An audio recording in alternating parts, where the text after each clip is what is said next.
Official में आप सभी का वेलकम है। तो फिर से अभी हम प्रॉफिट एंड लॉस का क्वेश्चन नंबर 6 से सॉल्यूशन हम देखते हैं इस वीडियो में। तो क्वेश्चन नंबर 6 हमारा ये कहता है कि एक दुकानदार अंकित मूल्य पर 25% बट्टा देता है। क्वेश्चन नंबर 6 आपके स्क्रीन पे क्वेश्चन दिख रहा होगा। क्वेश्चन आप वहां से देख सकते हैं, बिल्कुल समझ सकते हैं, आपके पास पीडीएफ भी है। तो एक दुकानदार अंकित मूल्य पर 25% बट्टा देता है और 30% लाभ कमाता है। अगर उसका लाभ 90 रुपया हो तो बट्टा ज्ञात करें। क्वेश्चन को जरा गौर से समझिएगा कि एक दुकानदार है, अंकित मूल्य पर 25% बट्टा देता है।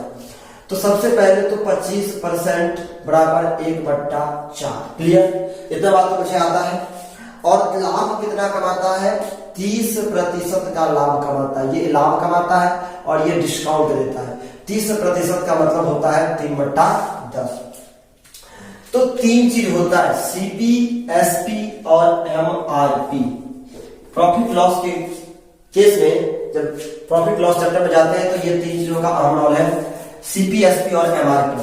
क्वेश्चन कहता है कि ये डिस्काउंट देता है कितना? 25% का। यानी अगर 4 रुपया उसका एमआरपी होगा तो 1 रुपए का छूट देगा। यानी एमआरपी अगर 4 रुपए का है तो 1 रुपए का डिस्काउंट है। यानी जब 4 रुपए में कोई दुकानदार उस पर एमआरपी लिखा हुआ है, अगर 1 रुपये छोड़ देगा तो वस्तु कितना में बिकेगा? 3 रुपए में बिकेगा। क्लियर, यानी उसका सेलिंग प्राइस कितना हुआ? 3, एमआरपी कितना हुआ? 4, 1 रुपए का क्या मिला? डिस्काउंट मिला। फिर कहता है और इस तरीके से जब बेचता है, 4 रुपए की एमआरपी के सामान को जब 3 रुपए में बेचता है तो उसे 30% का लाभ कमाता है। यानी 10 रुपए सीपी के चीज को वह 30% का मतलब 3/10, 10 पर उसे 3 रुपए का लाभ होता है। यानी 10 रुपए के सीपी के चीज को कितना में बेचेगा? 13 में। अब देखिए, वस्तु वही है और एक ही वस्तु का 2 एसपी कभी हो सकता है। एक ही एसपी होगा, बिकेगा तो कोई एक ही प्राइस पे बिकेगा। तो ये दोनों को सेम होना चाहिए। दोनों क्या होना चाहिए? सेम। दोनों को सेम करने के लिए हम यहाँ पर 3 से और यहाँ पर 13 से मल्टीप्लाई कर देते हैं। तो ये भी 39 हो गया, ये भी 39 हो गया और ये भी कितना हो गया? 39, इक्वल हो गया। तो और जब यहाँ पर 30 से किए हैं तो ये दोनों अनुपात था, तो यहाँ पर 13 तो यहाँ भी आपको 13 से करना पड़ेगा। यानी एमआरपी कितना हो जाएगा? 52। और यहाँ पर अगर 3 से मल्टीप्लाई किए तो आपको यहाँ भी 3 से करना पड़ेगा, क्योंकि ये दोनों का रेशियो था, 10-13 का रेशियो था, 3-4 का था। तो यहाँ 13 तो यहाँ 13 से, यहाँ 3 से तो यहाँ भी 3 से, तो 30 रुपया। अब देखिए इक्वल हो गया। 30 रुपए की सीपी का जो चीज है, एसपी उसका कितना? 39, एमआरपी कितना? 52। तो अब कहता है कि उसका लाभ 90 रुपया हो। तो ये तो हमारा एग्जैक्ट डाटा नहीं है, ये तो इसलिए तो हमने इसको एज्यूम किया है, माना है हमने। तो इसको अब हम ओरिजिनल डाटा से कंपेयर करते हैं। तो उसका लाभ 90 रुपया बता रहा है। तो आप देखिए जरा, 30 रुपए का सामान कितना में बिक रहा है? 39 में। कितने रुपए का लाभ हो रहा है? 9 रुपए का लाभ हो रहा है। तो इस 9 रुपए की जो वैल्यू है उसका मान कितना दे रखा है क्वेश्चन में? 90 रुपए। तो 9 का वैल्यू, 9 यूनिट का मान दे रखा है 90, तो 1 यूनिट का मान कितना होगा? 10। क्लियर, 9 का 90, तो 1 का मान कितना होगा? 10। तो हमें पूछ क्या रहा है? बट्टा ज्ञात करें। तो बट्टा देखिए कितना है? 52 रुपए के सामान को 39 रुपए में बेचा है, तो 39 13 52 होता है, यानी 13 रुपए बट्टा मिला है। तो जब 1 का वैल्यू 10 है तो 13 का वैल्यू कितना होगा? 130 रुपया बट्टा मिला है। यही 130 रुपया इस क्वेश्चन का करेक्ट आंसर है, जो कि ऑप्शन नंबर सी इस क्वेश्चन का बिल्कुल करेक्ट आंसर है। उम्मीद करते हैं कि आपको ये क्वेश्चन समझ में आया होगा। चलते हैं क्वेश्चन नंबर 7 की तरफ।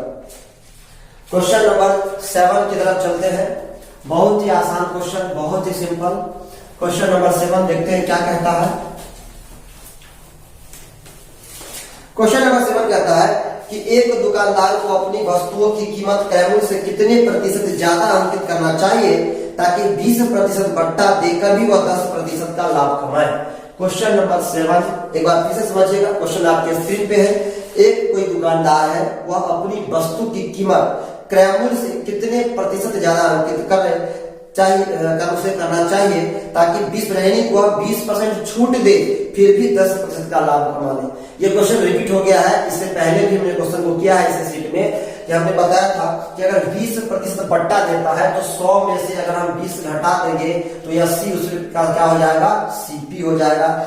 और लाभ 10% कमाता है तो 100 100 में अगर हम 10 ऐड कर देंगे तो 110 उसका MRP हो जाएगा 110। तो इस तरीके से 80 रुपए के चीज पे कितना लिखा, 110 लिखेगा तो उससे क्या होगा 10% का लाभ। लेकिन कितना प्रतिशत ज्यादा अंकित करें, यानी 80 रुपए के सामान पे कितना लिखे, 110 लिखे। तो कितना ज्यादा लिखा, 30 ज्यादा लिखा। कितना पर, 80 पर।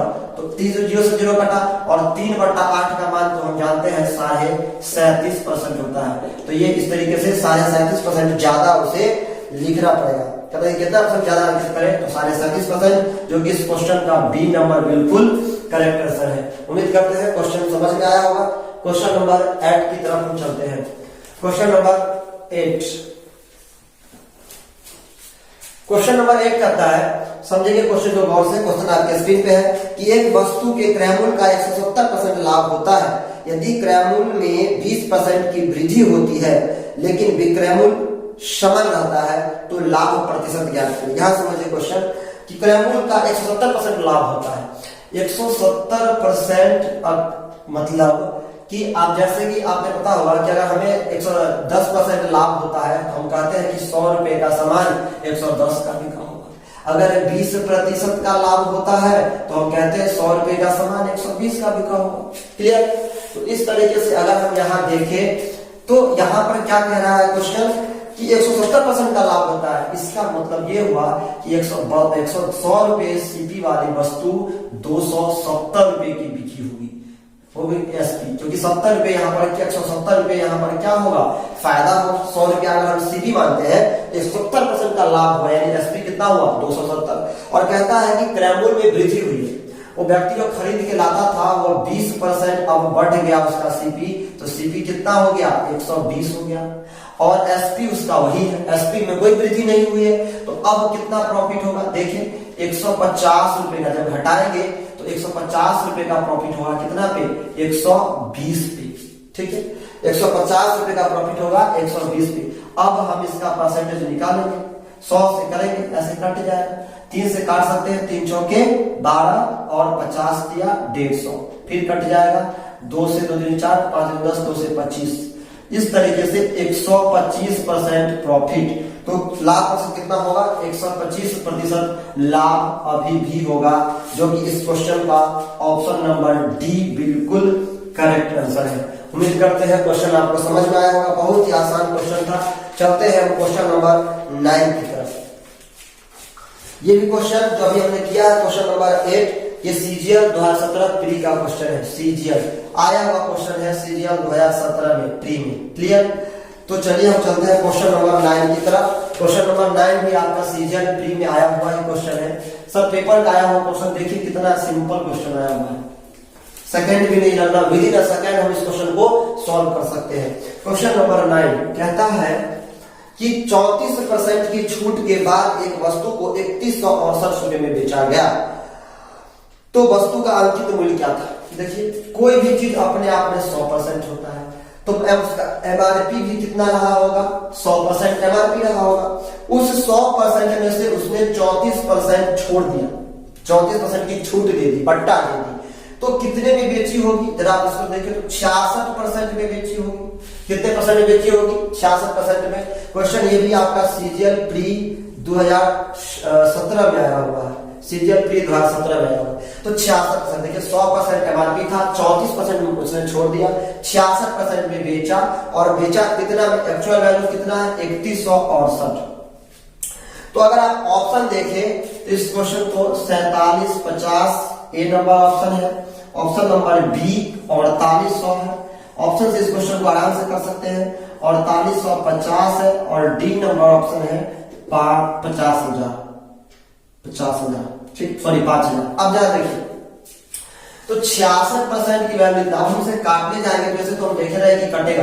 अब काटना थोड़ा सा टफ का, थोड़ा सा समय लग सकता है। आप ऐसे भी देख सकते हैं कि ये 66 है, तो 66 से ये कटेगा कि नहीं कटेगा, इसको चेक करने के लिए आपको ये तो 6 और 11 से चेक करना पड़ेगा, क्योंकि 66 6 11 66 होता है।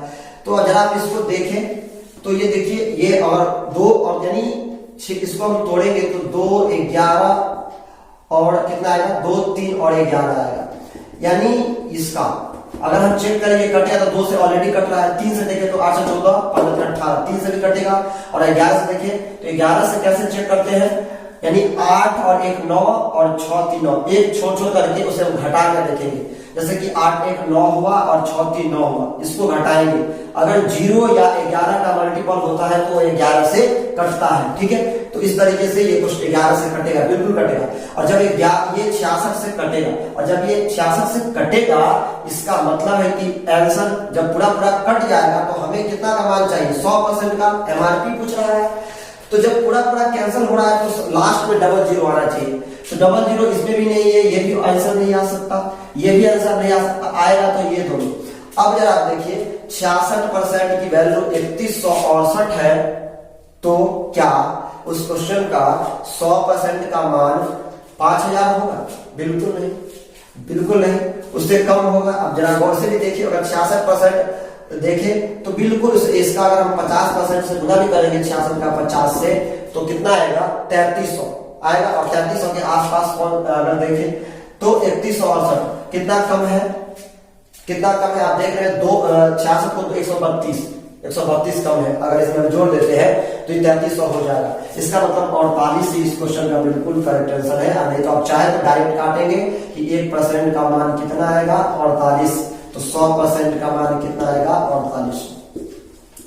तो आप जैसे चाहे क्वेश्चन को कर सकते हैं। अगर आपसे कैंसिल नहीं हो रहा है तो थोड़ा सा आप इसमें दिमाग लगा सकते हैं कि ये 2 से कटेगा 30, इस तरीके से थोड़ा सा दिमाग को फास्ट करना पड़ेगा, ठीक है। बाकी कुछ नहीं था, केवल कैलकुलेशन था। चलते हैं क्वेश्चन नंबर 10 की तरफ। तो इसका ऑप्शन नंबर सी बिल्कुल करेक्ट आंसर है, 4800। अब हम चलते हैं क्वेश्चन नंबर 10 की तरफ।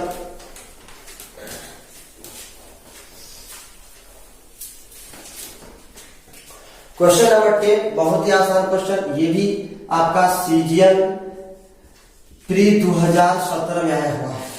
एक वस्तु को 18,450 रुपए में बेचने पर एक व्यक्ति को 50% की हानि होती है। क्वेश्चन आपके स्क्रीन पे है, देखिए एक 50% की हानि होती है, यानी वस्तु को अगर कोई आदमी खरीद के लाया और उतना में बेच दे तो उसे कोई हानि नहीं होगी, यानी 100% में खरीद के लाया, क्योंकि सीपी 100% अपने आप में, और 100% में लाया और उसी कीमत पे बेच दे 100%, तो कोई हानि नहीं होगी। लेकिन जब 18,450 रुपए में बेचा तो उसे 50% की हानि हो गई, यानी 100% जो है वह कितना परसेंट बचा, 50%। 50% की कीमत हो गया 18,450, इतना हो गया, क्लियर है। यानी 50% की वैल्यू, क्योंकि 50% उससे क्या हो गया, लॉस हो गया। 100% उसका सीपी होता है, और जब 18,450 में बेचा तो 50% उसे लॉस हो गया। इसका मतलब 50% की कीमत उसकी बची हुई है, और 50% की कीमत कितना है, 18,450। और वो चाहता है कि 50% का क्या करे, लाभ प्राप्त करे। तो 50% का लाभ प्राप्त करने के लिए पहले 100% सीपी तो प्राप्त करना ही पड़ेगा, और साथ ही साथ 50% और लाभ प्राप्त करना पड़ेगा, यानी कुल मिलाकर उसे 150% प्राप्त करना पड़ेगा। तो 150% लाने के लिए 50% का मान इतना है, तो 150% की वैल्यू मुझे चाहिए। तो आप देखो कितना गुना है, 3 गुना लाना है। तो यहाँ डायरेक्ट हम 3 से गुना कर देंगे, तो 18 × 54, और इस तरीके से ऑप्शन में आप देखेंगे 54 और 450 को तो जब 3 से गुना करेंगे तब 1350। ऑप्शन नंबर सी, आपका ऑप्शन नंबर सी दिख रहा होगा, कितना, 55,350। इस क्वेश्चन का बिल्कुल करेक्ट आंसर है ऑप्शन नंबर सी, क्योंकि 50% की वैल्यू इतनी है तो पहले 100% लाया होगा, और वो लाभ चाहता है 50%, यानी उसे 150% की वैल्यू चाहिए। 100% चाहिए ही चाहिए, 50% और चाहिए, और ये बेचारा भी लॉस में चल रहा है 50%, तो पहले तो 100% में पहुंचा होगा और फिर 150% के, तो डायरेक्ट 3 गुना ज्यादा चाहिए। यहाँ भी 3 गुना ज्यादा चाहिए, तो यहाँ भी तुमने 3 से गुना कर दिया। इतना कीमत पे बेचेगा तो उसे 50% का फायदा होगा, प्रॉफिट होगा। तो इस तरीके से उम्मीद करते हैं कि ये सभी क्वेश्चन आपको समझ में आए होंगे। तो इस तरीके से आप क्वेश्चन का प्रैक्टिस करते रहिए। तब तक के लिए बाय, टेक केयर।